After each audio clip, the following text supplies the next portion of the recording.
He scored one of the greatest goals in international football history.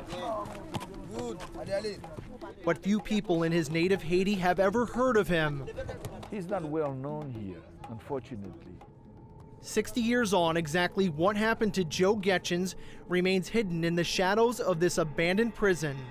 Looked like Joe got a raw deal. It's a very sad story.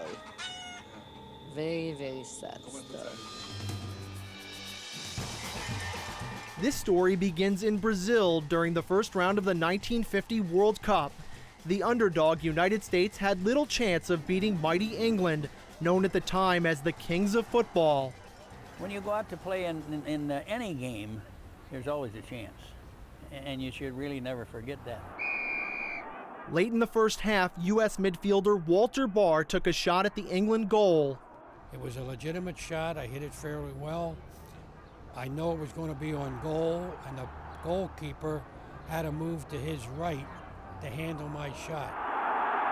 As the ball sailed towards the net, Joe Gaetjens launched himself forward and deflected it with his head. There is no film, just this single photo of the ball getting past the goalkeeper. And the ball kind of almost hit the goalie, and the goalie didn't know where the hell it was, and it went in the net, and that's the goal we won by.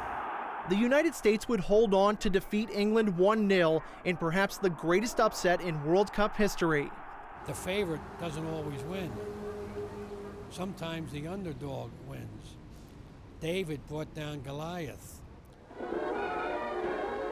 After playing professionally in the U.S. and Europe, this native son of Haiti returned home in 1953. Joe was doing well, but life in Haiti was starting to change. In 1957, dictator Francois Papadoc Duvalier was elected president. Soon after, he formed the Tonton Macoute, a ruthless militia that arrested and killed people who he felt threatened his grip on power.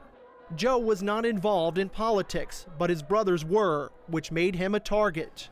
Gaetjens was last seen here in downtown Port-au-Prince, outside of the dry cleaning store that he owned. As he returned to work on the afternoon of July 8, 1964, two officers from the Tonton Macoute arrested him and took him to one of the most feared places in Haiti. Fort Dimanche, a now abandoned torture and death chamber in one of Port-au-Prince's poorest slums.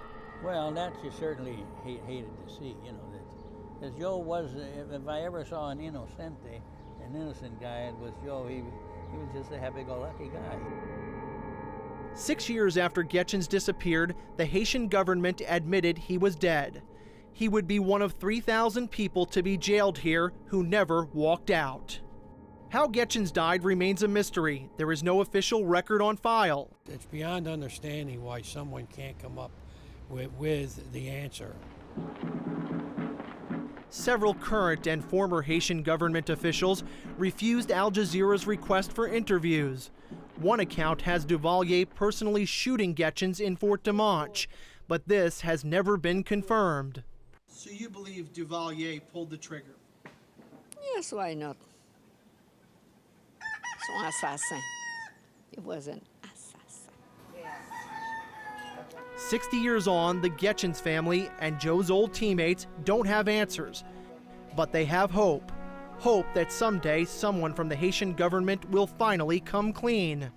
I want to know who killed my brother. I want to know. And hope that this year's United States team will repeat history and pull off another miracle on grass. Todd, Baer, Al Jazeera, Port-au-Prince.